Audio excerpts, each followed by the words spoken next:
Students, आपका स्वागत है हमारे नई वीडियो के अंदर। इस वीडियो के अंदर मैं आपको सारी इन्फॉर्मेशन देने वाला हूँ रिलेटेड टू एग्जाम पैटर्न। आपका एग्जाम का पैटर्न क्या है इस साल, प्लस आपके अटेंडेंस के रिलेटेड जो भी थोड़े इश्यूज है, यानी सब्जेक्ट्स क्लैश हो रहे हैं, टीचर्स नहीं है, वो भी जो भी वीडियो में नेक्स्ट वीडियो में जो भी कमेंट्स आए थे सबका रिप्लाई भी मैं थोड़ा बहुत देने का ट्राई करूंगा। ठीक है, आपको FI SY TY जो भी हो, आपके एग्जाम कब है, पैटर्न क्या रहेगा, इस साल काफ़ी चेंजेस हुए हैं बीकॉम के अंदर। ठीक है, तो वो सारी इन्फॉर्मेशन आपको वीडियो में मिलेगा, तो वीडियो पे बने रहो। तो आप पहले देख सकते हो स्क्रीन के सामने जो आपके एग्जाम की डेट।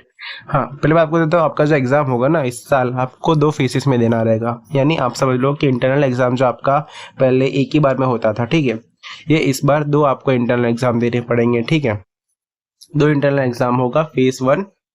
ठीक है, फेज 1 आपका होगा, सॉरी हैंडराइटिंग थोड़ा खराब है, एडजस्ट करो। ठीक है, फेज 1 होगा जो आपका फर्स्ट मिड सेमेस्टर एग्जाम बोल सकते हो, वो आपका 17 to 24 होगा। आप भले SY FY TY सबकी डेट सेम है। ठीक है, 17 सितंबर से 24 सितंबर तक का। नेक्स्ट आपका अगर सेकेंड सेमेस्टर यानी सेकेंड इंटरनल एग्जाम समझ लो आप, तो वो होगा 22 अक्टूबर से लेके 29 अक्टूबर तक का। ठीक है, सेम SY FY TY सबके लिए सेम ही है। ठीक है, फोर्थ ईयर का भी आप नीचे देख सकते हो क्या डेट रहेगी। इस तरह से आप समझ सकते हो कि आपका जो इंटरनल एग्जाम होगा, ठीक है, मिड सेमेस्टर इंटरनल यानी मिड सेमेस्टर की आपकी जो एग्जाम होगी वो 2 टाइम्स होगी। ठीक है, 2 टाइम्स होगी। ठीक है, ओके, आप समझ लो एग्जाम आपकी कब है, कौन से डेट को है, आपको पता चल चुका है। ठीक है, ये PDF आपको चाहिए तो आप हमारा व्हाट्सएप ग्रुप ज्वाइन कर सकते हो, उसमें आपको ये PDF मिल जाएगा। ठीक है, तो ये PDF आप आराम से देख सकते हो, पढ़ सकते हो, या फिर स्क्रीनशॉट चाहिए तो स्क्रीनशॉट ले सकते हो यूट्यूब पे ही। ठीक है, तो आप देख लो इंपॉर्टेंट इन्फॉर्मेशन जो कॉलेज की तरफ से हमें मिली है वो आप इधर पढ़ सकते हो। ये आपको यूनिट 1 और यूनिट 2 आने वाला है, यूनिट्स आपका सेम है। ठीक है, यूनिट्स जैसे हर साल आता था और 1 और 2 यूनिट्स वो सेम होगा। वेटेज आपका बात कर लो, वेटेज सबका 50-50 रहेगा। ठीक है, जैसे आपका यूनिट 1 की बात की जाए उसमें 50% का वेटेज रहेगा। ठीक है, और यूनिट 2 में भी 50% का वेटेज में चेंजेस नहीं होगी इतना मुझे लगता है। ठीक है, वेटेज सेम ही रहेगा जैसे हर ईयर होता है। देखो इधर क्वेश्चन बताया कि क्वेश्चन 1 के और में, ठीक है, क्वेश्चन 1 आपका रहेगा। ठीक है, आप इधर देख सकते हो, मैं बताता हूँ। तो क्वेश्चन 1 के और में क्वेश्चन 1 क्वेश्चन 2, यानी ये आपका क्वेश्चन सिर्फ रहेगा और हर एक का जो मार्क्स रहेगा वो इक्वल रहेगा। तो कितने मार्क्स का आएगा वो आप देख लो। अगर आप FY के स्टूडेंट्स हो, ठीक है, FY का अगर आप स्टूडेंट्स हो तो आपका ये 15 मार्क्स का डिस्क्रिप्टिव आएगा, 15 मार्क्स का। ठीक है, और आपका 15 मार्क्स मैं बोल सकता हूँ उसमें भी आएगा आपका, क्या बोलते हैं, आपका अटेंडेंस और प्रेजेंटेशन, वो आप जो देते हो क्लासरूम के अंदर, उसके अंदर भी 10 मार्क्स है शायद से प्रेजेंटेशन की, और 50 मार्क्स आपका अटेंडेंस है, ऐसा कुछ है, यानी 15 मार्क्स आपको उधर मिल जाएगा। तो इस तरह से 25 मार्क्स का हो गया आपका। और SY BCom की बात की जाए, TY BCom की बात की जाए, ठीक है, उनका क्या रहेगा, उनका 30 मार्क्स का डिस्क्रिप्टिव का पेपर होगा। ठीक है, 30 मार्क्स का डिस्क्रिप्टिव। फोर्थ ईयर स्टूडेंट्स हो आप तो उनका भी 30 मार्क्स का पेपर होगा, वो भी डिस्क्रिप्टिव होगा, यानी पूरा का पूरा थियरी आने वाला है।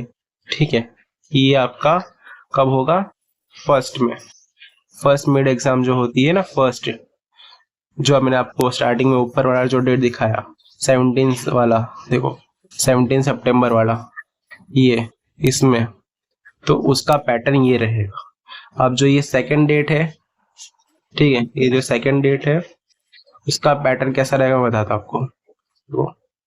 तो सेकंड पैटर्न आपको इस तरह का रहेगा, देखो इसमें लिखा हुआ है सेकंड मिड सेमेस्टर का एग्जामिनेशन पैटर्न में आपका exam will be very short answer वाला होगा, और यानी समझ सकते हो ऑब्जेक्टिव वाला जो होता था पेपर FY BCom का SY BCom का किस तरह का होगा, FY का 10 मार्क्स का आएगा। ठीक है, और जो SY है TY है वो सबका फोर्थ ईयर वाला है स्टूडेंट्स, उन सबका 20 मार्क्स का ये पेपर होगा। ठीक है, ये आपका कब होगा, सेकेंड मिड सेमेस्टर में होगा, यानी सेकेंड इंटरनल आप बोल सकते हो। ठीक है, प्लस आपका ये जो वेरी शॉर्ट में क्या क्या होगा, जैसे आप बोल रहे हो ना वेरी शॉर्ट वाला होगा, ऑब्जेक्टिव होगा, तो ऑब्जेक्टिव में क्या क्या होगा तो समझो, शॉर्ट क्वेश्चंस होगा, मैच द फॉलोइंग होगा, फिलिंग द ब्लैंक्स होगा, ट्रू फॉल्स होगा, क्वेश्चन कैरी कितना, 1 मार्क्स का एक क्वेश्चन, 2 मार्क्स का हो सकता है, 3 मार्क्स का हो सकता है, तो इस तरह के क्वेश्चंस होगा। और उसके लिए आपको जगह दी जाएगी, स्पेस दिया जाएगा आपके ही क्वेश्चन पेपर में, जहाँ पे आपको आंसर लिखना रहेगा। इसलिए आपको कोई आंसर शीट्स नहीं मिलेगी, आपको स्पेस दिया जाएगा, जैसे filling the blank is arrow करके जो भी है, आपको इधर आंसर जो है वो लिखना रहेगा। ठीक है, तो इस तरह का इस बार पेपर पैटर्न है।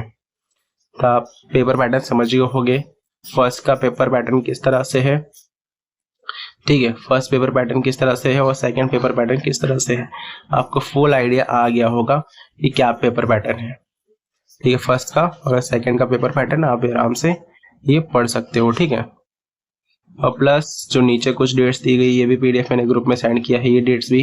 तो इसमें एटीकेटी की इन्फॉर्मेशन दी गई है कि एटीकेटी आपका कब है। ठीक है, वो और आपके रेगुलर एग्जाम शेड्यूल्स, ये रेगुलर एग्जाम अभी इसका बारे में कुछ बताया नहीं है कि रेगुलर एग्जाम करके इधर जो दिया है एग्जाम के डेट्स वो किस बारे में है। तो मुझे जितना लगता है ये आपके एक्सटर्नल एग्जाम जो होते थे, एंड एग्जाम होते थे, जो आप एंड एग्जाम बोलो एक्सटर्नल एग्जाम होते थे, उसकी डेट्स दी गई है। ठीक है, आपके 2 इंटरनल हो गए और लास्ट में आपका 50 मार्क्स का जो होता था एक्सटर्नल के एग्जाम वो है। ठीक है, तो इतना है। प्लस आपके अटेंडेंस के बारे में थोड़ा सा बात की जाए तो अटेंडेंस का देखो आपका क्या रहेगा। अटेंडेंस में बहुत सारे आज टीचर्स और स्टूडेंट्स के बीच में बातचीत हुई है, कोऑर्डिनेटर और डीन वो सबसे, कि जो कुछ क्लासेस में क्लैश हो रहे हैं तो उसमें जैसे आपका कोई अगर फ्री पीरियड रह जाता है, सपोज आपका G7 में है या कोई भी क्लास है, M4 में है, G7 में कोई भी क्लास में है, तो आपकी जो लास्ट में 2 पीरियड या 3 पीरियड कुछ भी खाली स्पेस रहती है, उसमें आप अपना जो भी सब्जेक्ट नहीं आ रहा है उस क्लास में, उस क्लास में जो सब्जेक्ट्स नहीं, जैसे HRM हुआ, डिजिटल मार्केटिंग हुआ, PAW हुआ, तो वो जो सब्जेक्ट नहीं आ रहे वो आप अटेंड करने के लिए दूसरे क्लासेस में जा सकते हो। वहाँ की अटेंडेंस आपको मिलेगा, उसमें आपको वाइट पेपर दिया जाएगा, उसमें आपका पेरेंट नंबर, सीरियल नंबर वो सब लिखा रहेगा, उसमें आपको अपना नेम, सिग्नेचर सब कुछ कर देना रहेगा। ठीक है, उस तरह से आपका अटेंडेंस काउंट हो जाएगा। और जो टाइम टेबल्स में कुछ मिसिंग से आपका क्लैश हो रहे हैं वो टीचर्स नया टाइम टेबल बना के देंगे, तो वो टाइम टेबल फिर फॉलो करना, हम ग्रुप में भी सेंड कर देंगे, तो आप उधर से आप ले सकते हो। ठीक है, नया टाइम टेबल आएगा, डोंट वरी। जो क्लासेस हो रहे हैं उसका सॉल्यूशन के लिए और जो क्लैश हो रहे हैं आपको अगर सब्जेक्ट जिसका अटेंड करना है वो आप कर सकते हो, अगर उसके अंदर नहीं आता है तो। अगर आपका CA वाला सब्जेक्ट है, कॉर्पोरेट अकाउंट का सब्जेक्ट है, G7 के अंदर, F7 के अंदर जो भी आपका क्लास है उसके अंदर वो आ रहा है, या F8 में जो भी है आपका आ रहा है अकाउंट का लेक्चर, तो आप वो अकाउंट का लेक्चर लेने के लिए कोई दूसरे क्लास में नहीं जा सकते। ठीक है, नहीं जा सकते। ठीक है, आपके अंदर वो आ रहा है तो आपको उसी क्लास में ही लेना पड़ेगा। अगर आपका HRM का क्लास जो है वो जो G7 है उसमें आता ही नहीं है, इनके सब जो आता ही नहीं है, जैसे HRM का आता नहीं है, डिजिटल मार्केटिंग नहीं आता है, तो आप जा सकते हो दूसरे कोई क्लास में, जैसे F10 या फिर जो भी कोई क्लास है, आप उसमें फिर तब जा सकते हो अगर आपके क्लास में वो आता नहीं है तो। ठीक है, आता है तो आपको उधर बैठना रहेगा, और आप इस क्लास में जाते हो तो आपको एक वाइट पेपर दिया जाएगा। ठीक है, वाइट पेपर पे आपको साइन कर देना, आपका रोल नंबर, सीट नंबर जो U से या फिर जो भी अल्फ़ाबेटिक से होगा उस पर आपको अपना सिग्नेचर कर देने का, लिख देने का। ठीक है, तो ये पूरी इन्फॉर्मेशन है, कुछ किसी को डाउट है तो पूछ सकता है। ठीक है, मिलते हैं नेक्स्ट वीडियो।